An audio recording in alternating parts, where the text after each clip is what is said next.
Assalamu alaikum, урматтуу мекендештер, урматтуу кыргызстандыктар. Өлкөбүздүн жети бурчунан көрүп жаткан биздин YouTube көрөрмандар, ошондой эле чет жактан көрүп жаткан биздин кыргыз мекендештер. Биз сиздерге бүгүн кайрадан эле кечеги болуп жаткан өлкөбүздөгү баарыңыздарга белгилүү болгон бул кечеги окуя боюнча биз сиздерге бир аз маалымат бере кетели дедик. Кече 2019 жылдын 8 августунда болуп өткөн митингдин абал кандай деген суроолор боюнча бүгүн биз кайрадан 2019 жылдын 8 августунда кайрадан мына ушул Ала Тоо аянтына келип, кадимки эле күнүмдүк жашообуз болуп жаткандай эле күндөр уланууда. Элдер площадка келип, Ала Тоо аянтына келип, кадимкидей эле эс алууларына өткөрүп жаткан учуру. Буюрса баары тынч. Чет жактан кечеги болуп жаткан маалыматтар боюнча, чуулгандуу кабарлар боюнча кабатыр алып жаткан мекендештер болсо, кабатыр албаңыздар. Баары жакшы, баары тынч. Көрүп турасыздар, кадимкидей эле көрүнүш. Биз сиздерге кече күнү дагы түнү менен сиздерге көрсөткөн болчубуз. Азыр да болсо эртең менен сиздерге дагы бир жолу көрсөтүп коелу деп чечтик. Кээ бирки көрөрмандарыбыз, мекендештерибиз кабатыр алып жаткандар бар экен.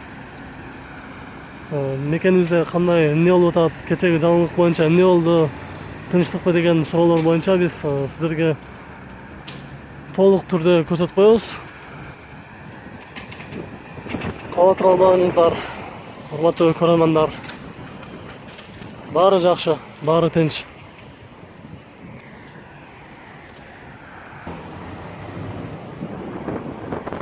Ана эми биз сиздерге кечеги болуп өткөн окуяда, мына ушул жерде кечеги Кой Таштагы болгон окуядан кийин митингге чыккан катышуучулар мына ушул жерге келип, бир аз ызы-чуу чыгарып, кээ бирки кафелерде ошондой эс алуучу жайлар, ишканаларга кол салуу болду деген сунуштар болду. Бирок мен азыр ушул жерде турам. Көп жерде эч кандай жаракат алган жерлер, же болбосо талкаланган ишканалар, офистер, ушундай жайлар эч кандай талкаланган эмес. Баары жакшы. Ак үйдүн айлана эки чети дагы эч кандай өзгөрүүлөр, кан төгүлгөн жерлер жок. Баары жакшы. Кабатыр албаңыздар. Мекенибизде тынчтык болуусун гана каалайбыз. Жон гана тынчтык менен, ынтымак менен жашообузду уланталы демекчибиз. Ар дайым Кудай эле күнүмдүк жашообуз менен жашообузду уланталы. Биз мындан ары сиздерге кечеги эле болгон ошол жолдогу көрүнүштөрдү чагылдырып бергенге аракет кылабыз. Кээ бирки шаардын көчөлөрүн көрсөтөбүз азыр. Биз менен бирге болуп, видеону агына чейин көрүп коюңуздар. Болгону жон гана кечеги окуя боюнча Бишкек шаарында эмнелер болуп кетти деген суроолор болсо, кыскача колдон келишинче жолдон өтүп баратып болсо дагы сиздерге көрсөтүп коелу деп эле чечип жатабыз. Андыктан биз менен бирге болуп, видео жаккан болсо лайк басып туруңуздар. Башка мекендештер дагы көрүп койсун.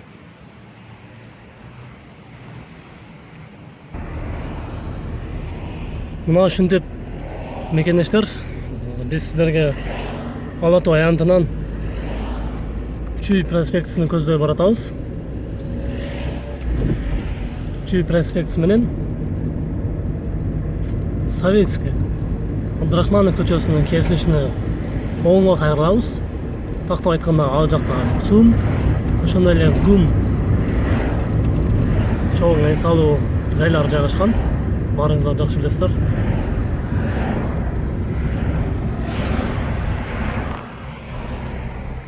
Кечеги окуяда дагы митингге катышкандардын көпчүлүгү мына ушул жерлерден өттү.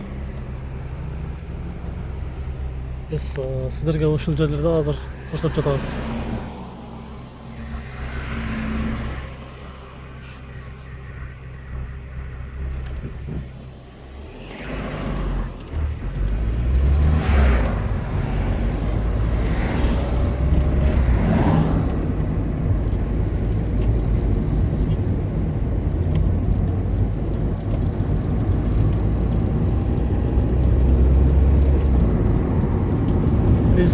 Күлсүм Айчүрөктөн дагы келип калдык. Биз ушул жерден Абдрахманов көчөсүнө кайрылабыз дагы түз батышты көздөй Горький көчөсүнө карап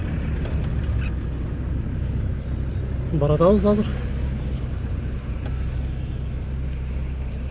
Бул азыркы биз турган жер Киевский, Советский, Абдрахманов Киевский көчөсүнө кесилиши. Кече дагы мына ушул жерлерде элдер жүрүшкөн.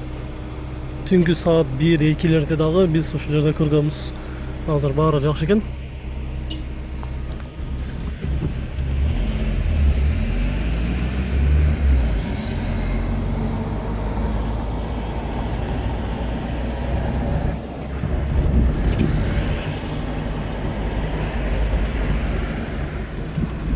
Элдердин баары кече мына ушул жерлерде жолдун ары бурчунда дагы, бери бурчунда дагы жүрүшкөн. Мына бул жакта дагы кече ушул жерлерде өтө көпчүлүк митингдин катышуучулары мына ушул жерлерде өтүп жүрүштү. Ал эми укук коргоочулар болсо мына ушул жерден митингде тополоң салгандарды баарын автобуска салып алып кетип жатышты. Саат 1-1:30-2 чамасында мына ушул жерде автобус токтоп Токтогул Киевский көчөлөрдүн кесилишинде митингге катышкандарды автобуска салып кетип атышты. Азыркы учурда абал жакшы.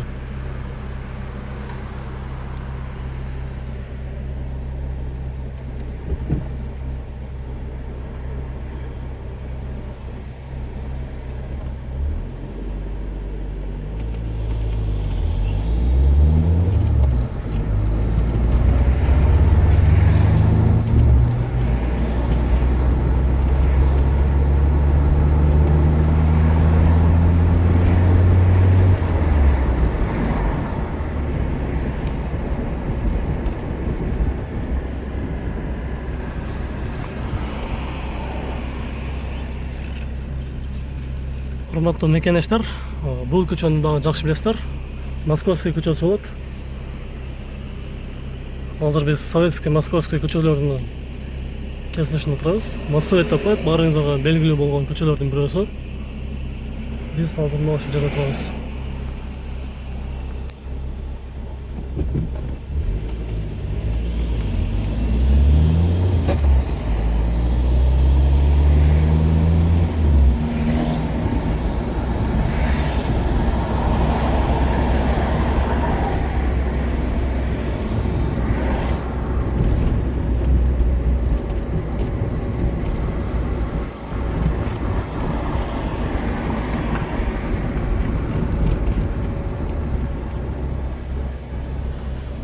Эскерте кетсек, сиздерге дагы бир биздеги кечеги болгон окуя боюнча кыскача маалымат катары айта кетсек,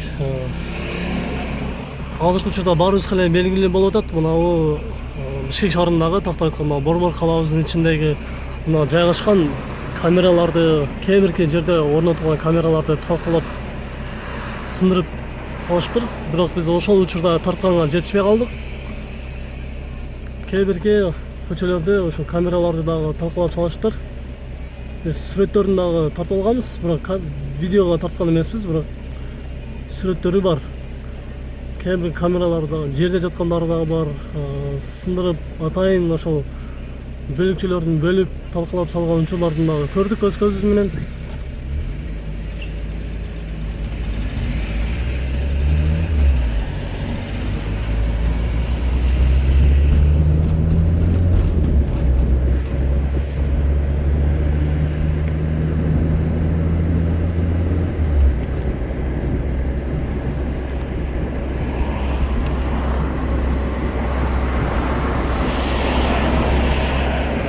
Бул мосттун үстүнкү көчөсү Лев Толстой болуп аталат. Мына ушул көчө Лев Толстой. Мына көчө Лев Толстой болот.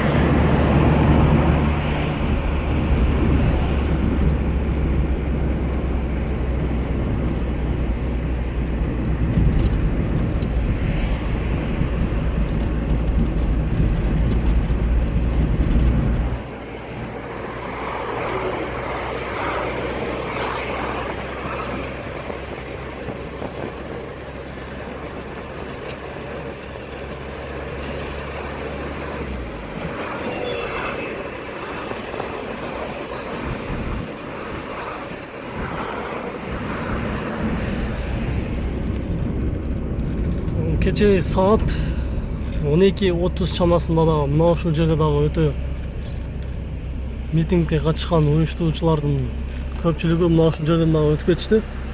Бирок эмнелерди талкуулап сындырып салышты, бирок биз байкай албай калдык. Ушул жерден дагы өтүп жүрүштү. Бул көчөнүн кесиниши Советский Горький болуп эсептелет. Мына азыркы көчө Горький.